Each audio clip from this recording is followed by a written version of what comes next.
السلام علیکم سامعین، امید ہے آپ سب خیریت سے ہوں گے۔ ہماری آج کی 751 جو ہے 751 یعنی وہ ہے جہالت، کیونکہ ہم جس ملک خدا دارد پاکستان میں رہتے ہیں، یہاں ماشاء اللہ اتنا اچھا لٹریسی ریٹ نہیں ہے جتنا اچھا جہالت کی ریٹنگ ہے، کیونکہ یہاں پر خالی وہ لوگ جاہل نہیں ہیں جو ان پڑھ، یہاں پر پڑھے لکھوں میں زیادہ جہالت ہے۔ جی، بہت زیادہ جہالت ہے یہاں پہ۔ ہر انسان خود کو معتبر اور دوسرے کو کمتر سمجھتا ہے، خواہ وہ پڑھا لکھا ہو، ان پڑھ ہو۔ کیونکہ ان پڑھ ہونا کوئی بری بات نہیں ہے، کوئی برائی نہیں ہے، نہ کوئی یہ اللہ تعالیٰ نے فرض کیا ہے کہ ہر شخص کے پاس لازمی ڈگری ہو یا ہر شخص لازمی پڑھا لکھا ہوگا۔ یہ اللہ نے کہیں ڈیفائن نہیں کیا، کہیں یہاں پہ پابندی نہیں لگائی ہوئی۔ اسی لیے ان پڑھ ہونا اور پڑھا لکھا ہونا، اس میں کوئی زیادہ وہ بات نہیں ہے۔ اصل فرق ہے جاہل ہونا، اصل فرق ہے جہالت۔ ایک چیز غور سے دیکھیں کہ جب اسلام آیا آپ صلی اللہ علیہ وسلم کے دور میں، جو ابو جہل تھا، جسے ابو جہل کہا جاتا ہے، اسلام سے پہلے اسی شخص کا نام ابو الحکیم تھا۔ ابو الحکیم کا مطلب ہے کہ حکمت کا باپ، حکمت کا یعنی سوچ و فکر، یعنی اس ٹائم اس مکہ میں یعنی سب سے اگر زیادہ سوچ و فکر والا انسان تھا تو وہی تھا، اسی لیے اسے ابو حکیم کا، حکمت کا باپ کا۔ لیکن جب قرآن نازل ہوا، جب آپ صلی اللہ علیہ وسلم کو نبوت ملی، قرآن نازل ہوا، جب اللہ کا فرمان آیا اور اس شخص نے اس کو جھٹلایا، جب اس کو جھٹلایا، جب حقیقت اور سچ اور حقائق کو جھٹلایا، تو پھر اللہ تعالیٰ نے اسی انسان کو ابو جہل کہا، یعنی پھر جہالت کا باپ کہلایا وہ۔ تو یعنی پڑھا لکھا انسان بھی جاہل ہو گیا۔ کہنے کا مقصد یہی ہے کہ اگر یہ لازمی نہیں ہوتا کہ جو شخص پڑھا لکھا وہ جاہل نہیں ہو سکتا۔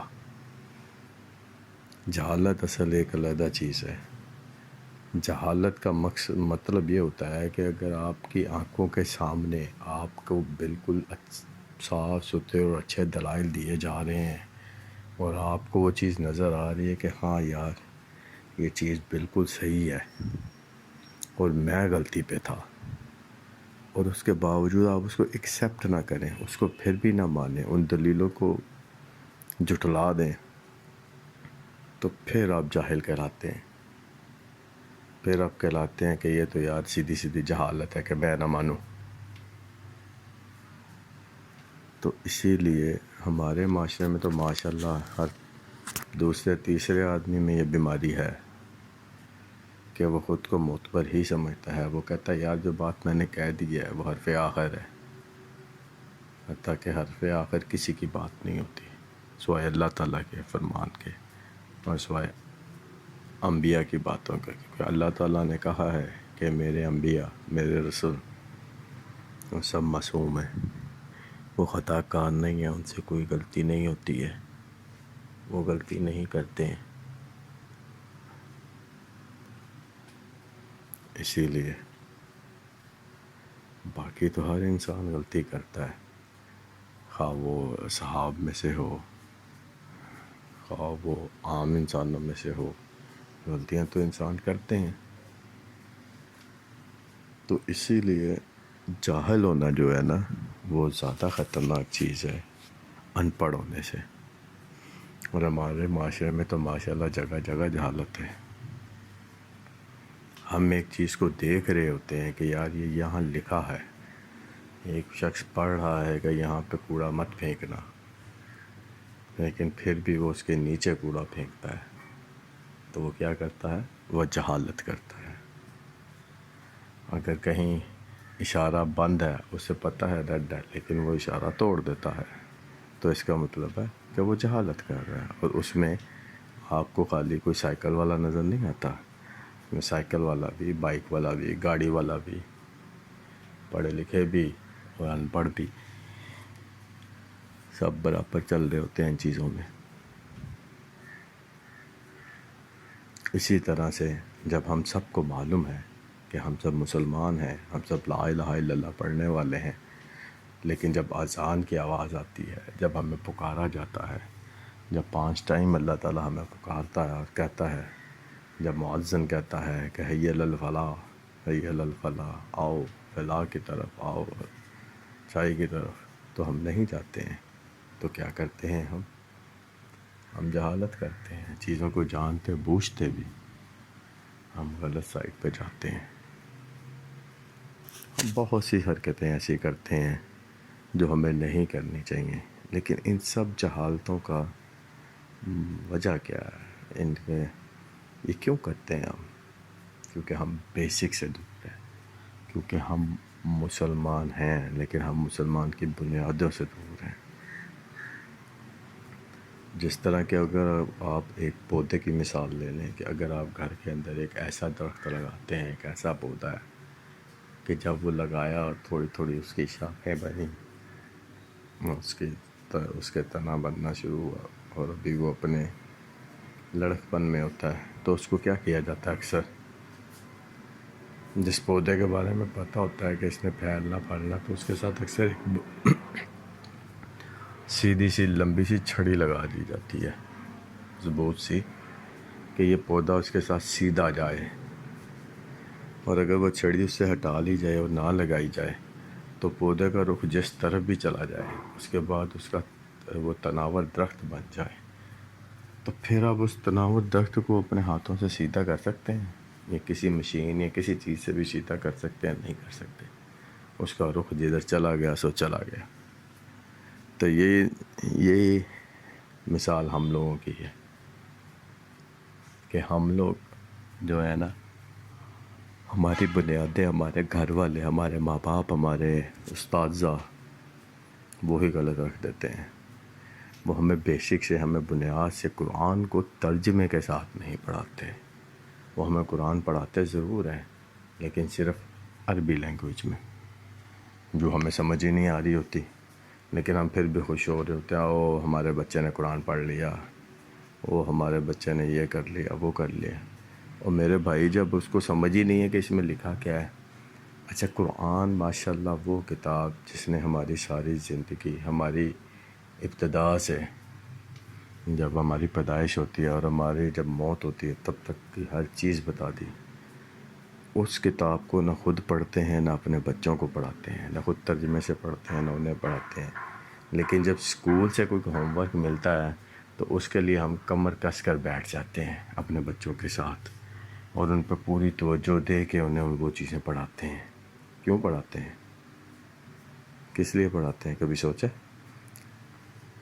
اسی لیے نا کہ ہمارا بچہ جب پڑھے گا، لکھے گا، اچھا انسان بنے گا، بڑا ہو کے وہ کیا نام لیتے ہیں، زیادہ سے زیادہ پڑھے گا تو اچھی کمائی کرے گا، اچھی پوسٹ پہ لگے گا، لوگ اسے پڑھا لکھا کہیں گے. لیکن جو کتاب جس نے ہمیں ساری زندگی سکھانی، جس نے ہمیں اخلاقیات سکھانی ہے، جس نے ہمیں معاشرے میں رہنا سکھانا ہے، وہ تو ہم ترجمے کے ساتھ پڑھاتے نہیں اپنے بچوں کو، نہ خود پڑھتے ہیں نہ پڑھاتے ہیں. اسی لیے ہم لوگ پھر جاہل رہ جاتے ہیں. کیونکہ جب ہمیں اس چیز کا علم ہوگا کہ ہم نے قرآن کا پہلا صفحہ، پہلی سورہ فاتحہ جو پڑھی ہے، اس کا ترجمہ کیا ہے، اپنے بچوں کو پڑھائی ہے. قرآن کی آخری صورتیں، سورہ ناس جب پڑھی ہے، اس کا ترجمہ کیا ہے. پورا قرآن جب پڑھا ہے تو اس میں کیا لکھا ہے. آپ ایک دفعہ پورا قرآن ترجمے کے ساتھ پڑھیں، اپنے بچوں کو پڑھائیں، اور پھر جو اپنے بچوں کو آپ نے 18 سال 20 سال تعلیم دی ہوگی نا، وہ ساری تعلیم اکٹھی کریں. 18 سے 20 سال کی تعلیم، اور وہ صرف ایک کتاب قرآن الکریم. اس کو سامنے اس کی تعلیم کرو، ساری تعلیم کو سامنے رکھیں تو آپ کو قرآن کی تعلیم بہت زیادہ وزنی لگے گی، اس سے بہت زیادہ اچھی لگے گی اور بہت زیادہ پاورفل لگے گی۔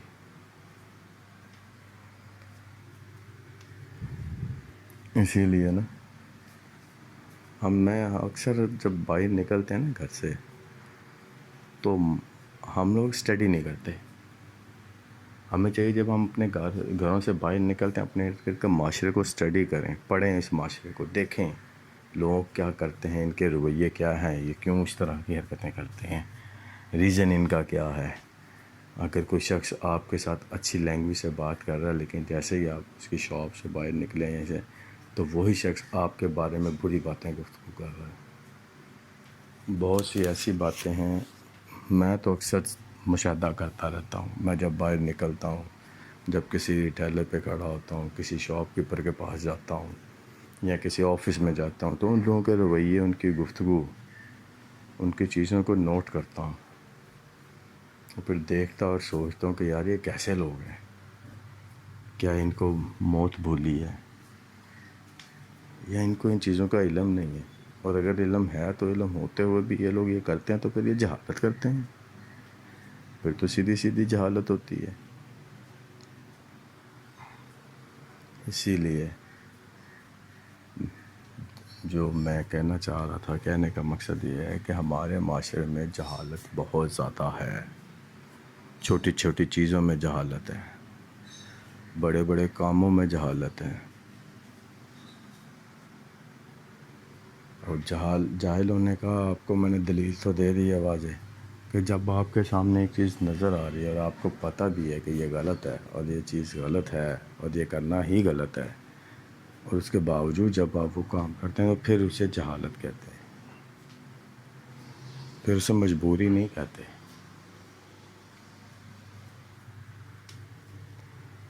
اللہ تعالیٰ نے انسان کو مجبور پیدا ہی نہیں کیا، اس نے تو اس کو آزاد پیدا کیا ہے، اس نے تو اس کو فیصلہ کرنے کی طاقت دی ہے، اس نے اس کو عقل دی ہے، اس نے اس کو شعور دیا ہے۔ جس چیز کو چلے ہم مثال کے طور پہ اس بات کو ایکسیپٹ بھی کر لیتے ہیں کہ یار یہ کام کرنا میری مجبوری تھی۔ مجبوری 1 ٹائم ہوتی ہے، 2 ٹائم ہوگی، 3 ٹائم ہو جائے گی زیادہ سے زیادہ، اس کے بعد مجبوری نہیں ہو سکتی آپ کی، پھر وہ آپ کی ہیبٹس ہو جائے گی، پھر وہ آپ کی عادت بن جائے گی۔ اسی لیے ہم سب کو کوشش کرنی ہے، اصل میں ہر انسان کو اپنی انفرادی جنگ لڑنی ہے، اپنے اندر بیٹھے شیطان کا گلا گھونٹنا ہے، کیونکہ ہر انسان کے اندر شیطان گھس کے بیٹھا ہوتا ہے۔ اس کی بھی ایک سیدھی سادی سی مثال یہ ہے کہ اگر آپ 2 انسان بیٹھے ہیں، زیادہ نہیں، صرف 2 آمنے سامنے بیٹھے ہیں، وہ کوئی بھی ہیں، ماں باپ ہیں، بہن بھائی ہے، کسی بھی رشتہ دار ہے، کوئی بھی ہے، کوئی ان نون پرسن ہے جس کو آپ جانتے نہیں، وہ بھی بیٹھا ہے، اگر آپ 2 بندے کسی ٹاپک پہ گفتگو کر رہے ہیں، کسی بات پہ بحث کر رہے ہیں، تو آپ خود غور کریں، اس ٹائم اپنے اندر غور کریں کہ جب سامنے والا آپ کو کوئی بات کہتا ہے تو آپ ایک اس کی بات کو سننے کے بعد اگر اس کی بات رائٹ پہ بھی ہے نا تو آپ کے ذہن میں فوری طور پہ شیطان جو آپ کے اندر بیٹھا ہے کوئی نہ کوئی پن پوائنٹ ایسا کرے گا جو اس کے اپوزٹ سائڈ کا ہوگا، وہ اس کو یہ بھی کہے، اس کی یہ بات یہاں سے غلط ہے، یہ یہاں سے پکڑا جا سکتا ہے، اس کو یوں کر لے۔ یہ جو ہے نا اندر کا شیطان، یہ بہت خطرناک ہے۔ اس نے رب سے وعدہ کیا ہوا ہے کہ میں تیرے بندوں کو بہکاؤں گا،